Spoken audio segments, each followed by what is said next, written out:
Hey everybody, welcome back to the channel. It's been quite a while since I've posted anything, but today I'm going to change that. I picked up a 2013 Jeep Rubicon from NASA a little while ago. It came to me with a no crank, no start condition. We sent it over to the local dealership, and what they came back with was that the wireless control module became unsynced with the PCM. They went ahead and reflashed it and reprogrammed everything, so we're good to go on that. Today I'm focusing on the brakes. I went ahead and did a brake fluid flush a few days ago. Today I'm working on replacing from the caliper mounting brackets forward. Whatever NASA was using out in Maryland for snow mitigation just made a rusty mess of everything, so we just decided we're going to go ahead and go with new brake components. So here's the Jeep. Like I said, we got it from NASA. This came to me back in about June or July, I think it was, but very clean. It was used as some type of a security vehicle, I believe. 10,000 original miles. Can you believe that? Again, just showing off the engine bay. Like I said, everything pretty good condition, except for, like I said, got some rust on the frame. But we got a pretty good deal on this thing, and I'm not complaining about that because it can be taken care of. I went ahead and did that thing where we cut to, and most of that part's already done.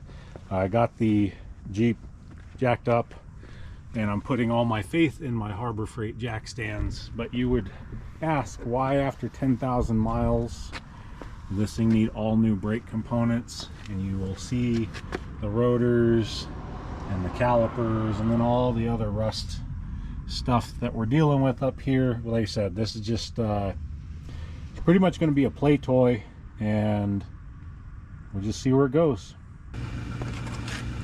So we've got two 18 mil bolts, one here and one right here.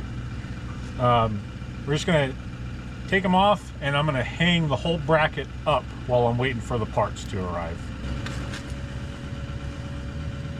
I went ahead and sprayed everything with PB Blaster, and it looks like it did what I needed it to do.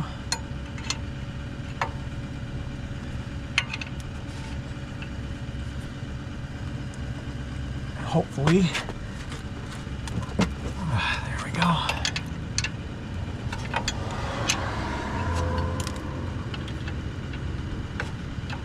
And just so everyone's reassured, I am updated on my tetanus shot.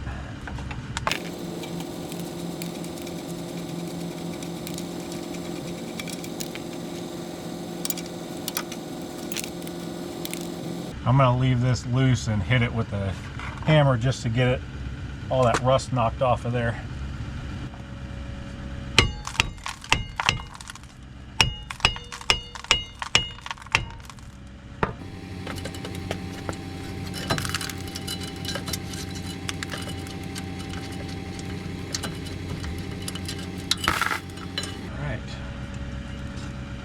That was a lot easier than I thought it was going to be. Okay, so when I hit it with the hammer, all this trash down here came out of it. When I was doing the brake fluid flush the other day, I was hammering on this already, so this was already loose on here. So we'll go ahead and take that off, get everything cleaned up, and spray down with some brake parts cleaner, and get ready for the new stuff to show up.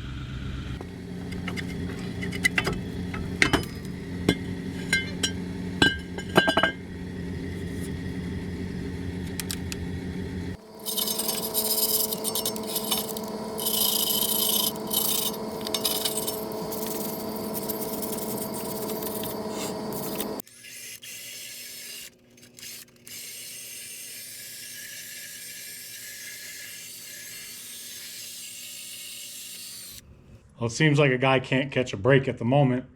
I started this whole job because I was anticipating that all of the parts would arrive today. As I was taking off that rear brake rotor, UPS truck shows up, and they give me two small packages, one of them being the caliper mounting bolts and the caliper that I was taken off at that time. So I can't do anything with what they delivered. So I had to slap everything back together and repark the Jeep for now. That's what I get for jumping the gun on that. So when all the parts arrive, we will pick this video back up. Good morning. It is a crisp 28 degrees outside, and I thought to myself, what better time than now to be working on the brakes on the Jeep. All the parts showed up, and what I'm going to do this morning is I'm going to take the caliper assemblies out of the package. I'm going to make sure all the slide pins are lubed up and all the brake pad clips and everything are all lubed up. I'm going to kind of pre-assemble most of it so they just slap on, and it makes it a little bit easier. While I was cleaning the rear area of the Jeep, one of the pads on the e-brake shoes fell off, so I had to go get new e-brake shoes for that.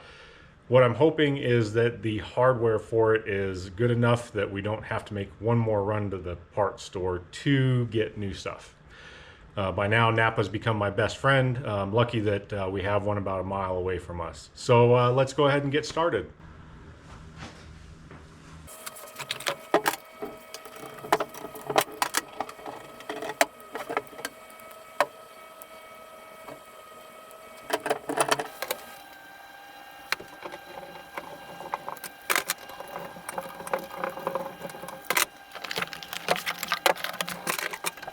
So this is kind of why I take stuff apart and verify on some things. That first set that I had, there was no locking compound on the bolts. And these ones, the top part of it is very short compared to the other ones. You saw me struggle a little bit because the width of these ones were a little bit more narrow than the other ones. So a couple of nuances when you're working with remanufactured brake parts. And this is another reason, being remanufactured, I want to make sure that I'm not putting something on there that's going to fail right away.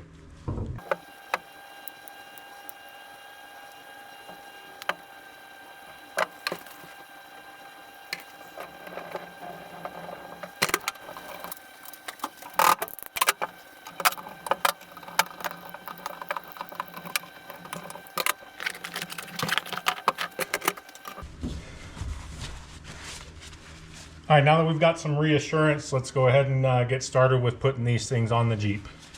So we're pretty much right where we left off the last time that I turned the video off and was waiting for parts to show up.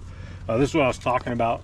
The pad fell off of the shoe right here, so I'm gonna struggle with this. If it gets too long, I'm probably just gonna cut and do whatever, but we'll get these off and then get the new e-brake shoes on, adjusted, and then start putting everything back together.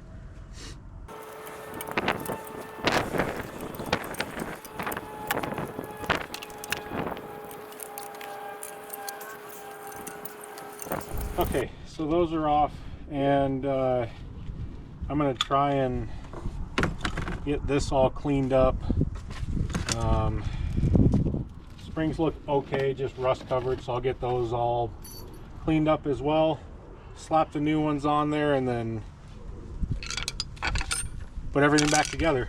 I got everything cleaned up on here. I've got the new e-brake shoes. The hardware's cleaned up. Probably just gonna soak it with a little bit of WD-40 PB Blaster or something real quick, and then we'll get all of this stuff put back on there, and then we'll make an adjustment to the pads.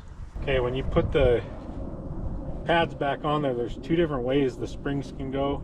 You want them as close together as they can be.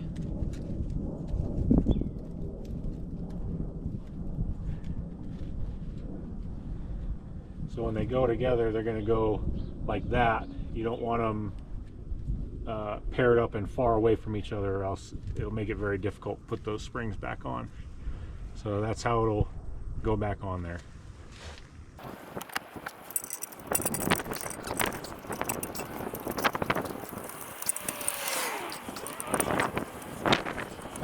Okay, after much struggling and fighting with everything, I've got the retaining pins in.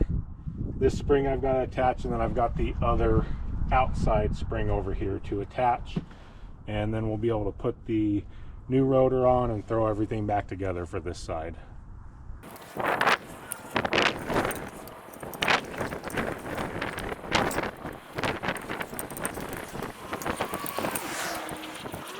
There it is. Okay. They get the rotor on, and then we'll be able to adjust this out. Here's a tip that I've learned over the years of doing this and watching others. If you put your rotor up on there backwards and brace it with the lug nut,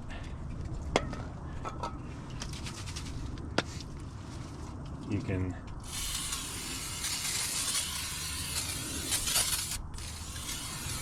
spray it down and wipe it off, or you can put it on the workbench and do the same thing, but you always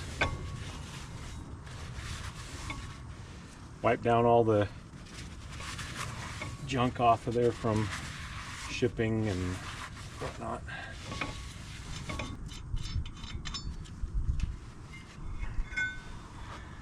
Okay, I'll show you right now your little adjustment nut on here. You have to access behind.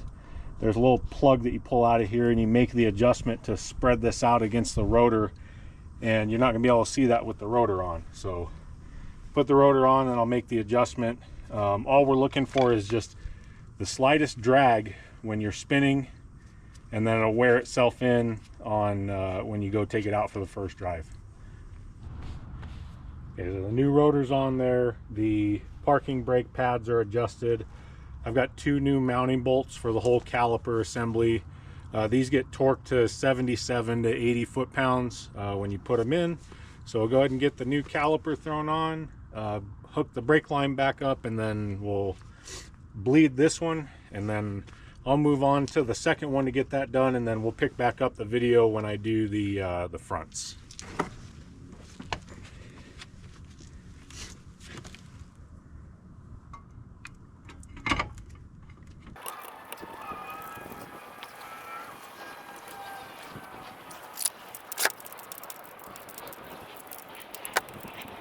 Okay, we've made it to the front, and obviously the tire's already off.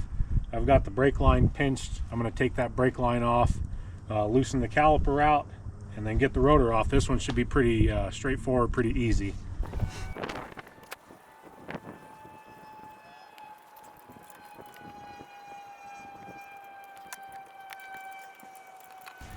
I'm just going to grab something to pry that back with.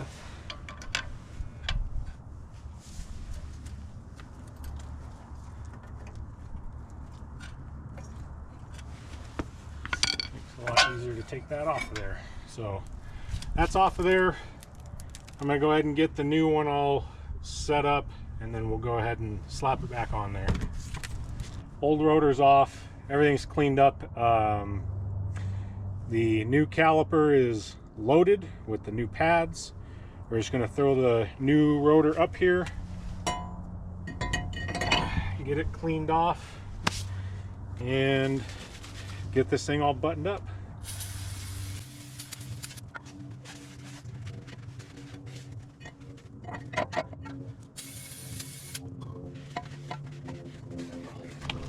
We did opt for some new mounting bolts, and the torque spec on these is about 120 foot-pounds.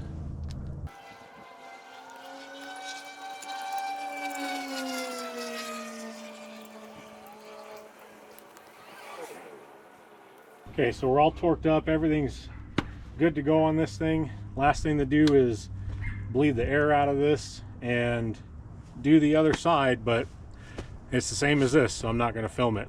The brakes are bled, everything's put back together. The only thing left to do is test drive it and seat the pads to the rotors. I've got plenty of tools to put away. I've got a whole bunch of caliper assemblies to return for cores. And yeah, so I appreciate you guys hanging out with me while I Did an overhaul on the brakes on that Jeep. Next thing for it are tires, and then it's off to Arizona. So again, thank you guys for watching the channel. If you want to support anything that I'm doing, you can go to Reaper Manufacturing. It's reapermfg.com. Follow me on all the socials. I'll put them in the description below. Anything helps, and we'll see you guys on the next one.